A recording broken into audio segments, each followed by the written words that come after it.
Fala, torcedor! Sejam todos bem-vindos a mais um vídeo aqui no canal Fut Cearense TV no YouTube e também na página Esquema Web Ceará no Facebook.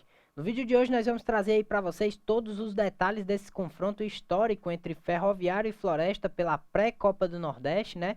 Tivemos aí a classificação do Verdão da Vila Manoel Sátiro nos pênaltis, confronto muito emocionante. Nós vamos trazer todos os detalhes desse jogo, vamos falar aí sobre a estratégia dos dois técnicos, né? O time do Ferroviário foi comandado pelo Caê Cunha devido à suspensão do Batatais, né? Vamos falar um pouquinho sobre a ideia de jogo dele, também sobre a ideia de jogo do excelente treinador Daniel Rocha, né? Que começo meteórico aí na equipe do Floresta, vem muito bem nesse início. O time vai jogar a fase de grupos em 2022 da competição mais importante do país regional, né? Então, muito bacana ver aí o crescimento da equipe do Floresta se juntando a Ceará e Fortaleza nesse momento. E claro, mais pro lado final do vídeo, vamos comentar aí sobre os destaques individuais, tanto do Floresta quanto do Ferroviário. Então vem com a gente que está começando mais um vídeo.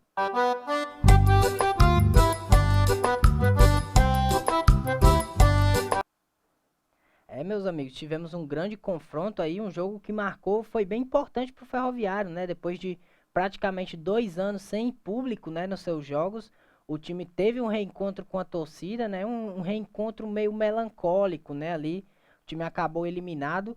O Castelão teve uma boa presença de público, né? Um jogo ali por uma terça-feira, 9h30 da noite, já é um horário e o dia também não não agrega tanto assim, né? Não costuma lotar nesse horário.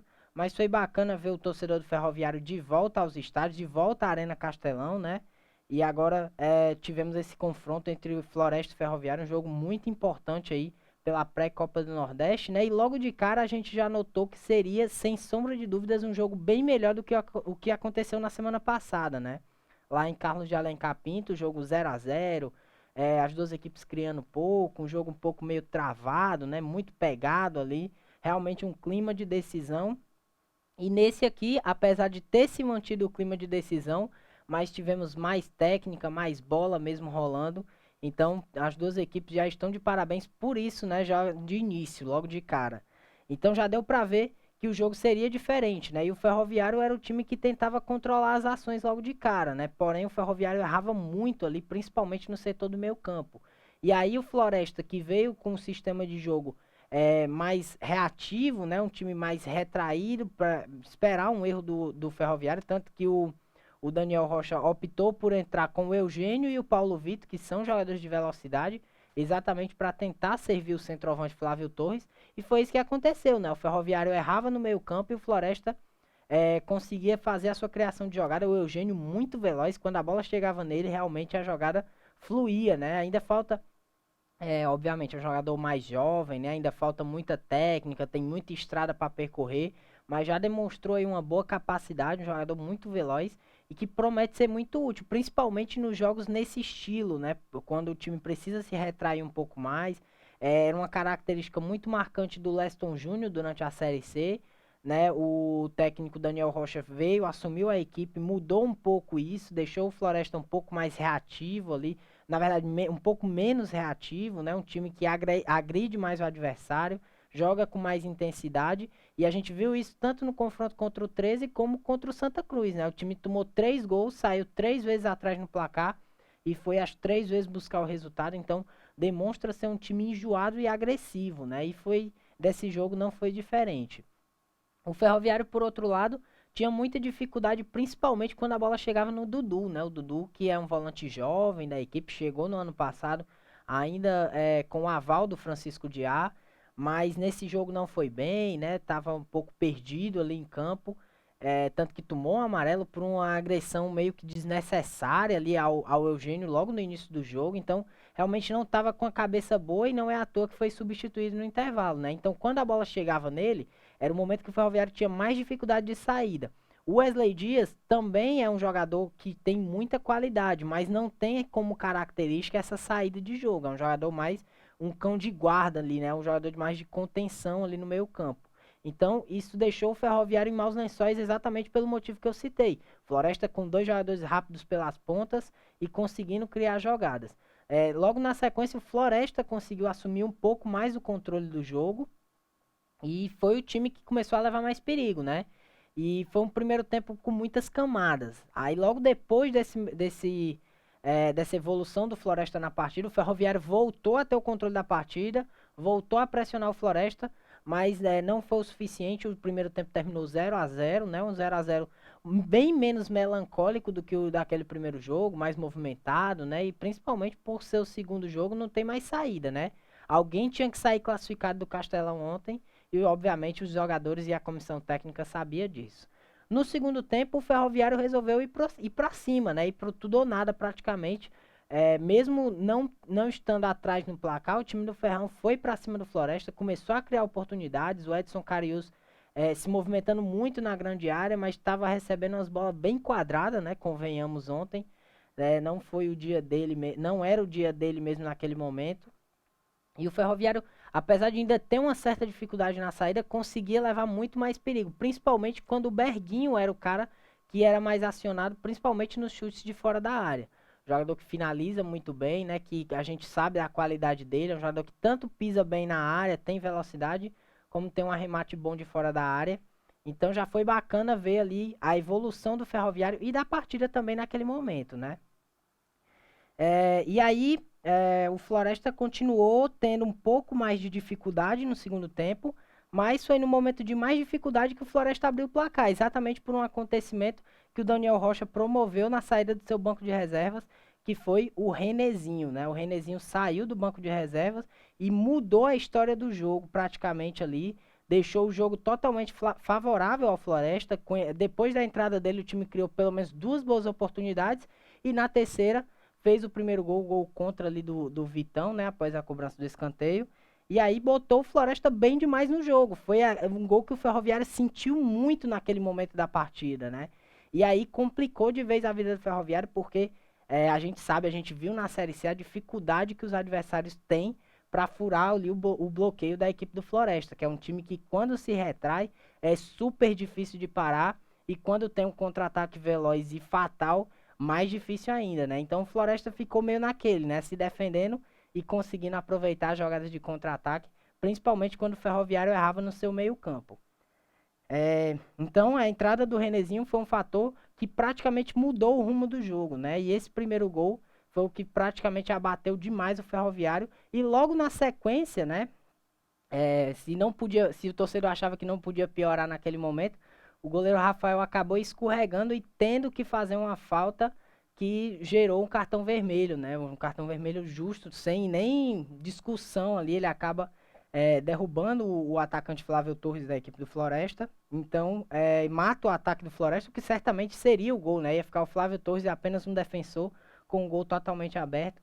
Então, muito provavelmente o Floresta faria o segundo gol e ficaria muito perto da classificação, né? E aí o goleiro Rafael acaba expulso, entra o Jonathan, né, num rabo de foguete gigantesco, né, uma dificuldade imensa dentro do jogo. E aí o Ferroviário se descontrolou de vez, né? Ali nesse momento do jogo acabou a tática, a técnica, tudo, era basicamente o coração, né? Os jogadores tinham que ir no coração e mesmo assim, muita dificuldade, permaneceu no segundo tempo, não conseguia criar, mesmo com a entrada do Anderson, depois do Thiaguinho, que entraram muito bem, né, na partida, diga-se de passagem, ambos entraram bem, deram ali uma formatação diferente para o ataque, né, o técnico do time, o Caí Cunha, preferiu não abrir mão do seu centroavante, no caso o Carius, e sim do Clisma, né, que era o jogador de criação, camisa 10 da equipe, quando o Rafael foi expulso, no caso, né, para fazer a troca de goleiro. E aí o Ferroviário teve um pouco mais de controle ofensivo. Nada suficiente ainda para você ficar ali na cadeira dizendo, o Ferroviário vai empatar a qualquer momento. Não, mas teve um pouco mais de controle ofensivo e entrou no jogo de vez. Mesmo com dificuldade imensa, entrou no jogo de vez e como a partida estava 1-0, estava em aberto, né? Um chutão para cima poderia resultar no gol. Enfim, e aí o jogo ficou naquela, né? E no apagar das luzes, quando realmente parecia que o Floresta ia se classificar no tempo normal, o Edson Carius apareceu lá na área numa jogada do Anderson, né? Que eu falei que entrou muito bem. Ele, numa jogada pelo lado direito, penetrou bem ali a grande área do Floresta. E após um desvio, a bola sobra pro Carius, que o centroavante, quando não tá num dia legal, né? Mas valeu aí, vale mencionar a estratégia do Caê Cunha, né? Porque o Caê Cunha, não sei se por ordens do Batatais ou algo do tipo, né? mas o reconhecimento pela mexida, não ter tirado o centroavante da equipe, que estava lá no lugar certo, na hora certa, para empatar o jogo e aí levar a partida para os pênaltis, né? E aí nos pênaltis, meu amigo, já sabe, né? Aquela questão de loteria, né? Quem tiver mais preparado, quem tiver com a cabeça melhor, são os batedores da equipe. E então o Floresta acabou estando melhor durante as cobranças de pênaltis. E pior que o Floresta ainda perdeu a primeira, né? O Fábio Alves, que é o cobrador oficial da equipe, acabou desperdiçando a primeira cobrança. O Jonathan, que entrou na partida, né? Acabou fazendo a defesa. Mas depois o Floresta se recuperou e conseguiu a classificação. Uma classificação justa e merecida a um time excelente, né? E aí o cenário se desenha como, né? Pro Floresta ano que vem é uma temporada mágica, né? Vai disputar aí Copa do Nordeste, fase de grupos, depois vai de volta para jogar a Série C. Tem ainda a questão, né, do estadual, segunda divisão do estadual, tem que subir e tudo mais. Inclusive é até conflitante, né, ali com a Série C, mas eu acho que dá sim pro Floresta subir, né? Tem um nível de elenco muito bom, a base é muito boa, tem jogadores super qualificados para fazer esse serviço aí de jogar a segunda divisão do estadual e quem sabe conquistar esse acesso que já está mais do que na hora, né? O Floresta com um crescimento meteórico aí no cenário nacional, regional, mas aqui no estado acaba ficando na segunda divisão. Acho que já está mais do que na hora do Floresta retornar à elite do futebol cearense. E o Ferroviário, né, por outro lado, vai ter que repensar muita coisa, né? O presidente Newton Filho aí vai ter realmente um quebra-cabeça pela frente aí para montar, para fazer o planejamento da próxima temporada, né? O time acabou acumulando diversos fracassos durante essa temporada, né? Fracasso no Campeonato Cearense, fracasso depois, mas chegou na semifinal. Tudo bem, foi eliminado pro Ceará, né? Que é um grande clube e tudo mais, mas mesmo assim a equipe poderia ter jogado melhor, né? Fez um bom estadual até certo momento, depois se descontrolou, inclusive no jogo contra o Ceará mostrou um descontrole emocional muito grande da equipe do Ferroviário, porque vinha muito melhor no jogo, e aí no segundo tempo acabou tomando o primeiro gol e depois o segundo e o terceiro em sequência. Então a equipe foi muito descontrolada nessa questão e voltou a apresentar esse descontrole ontem, né?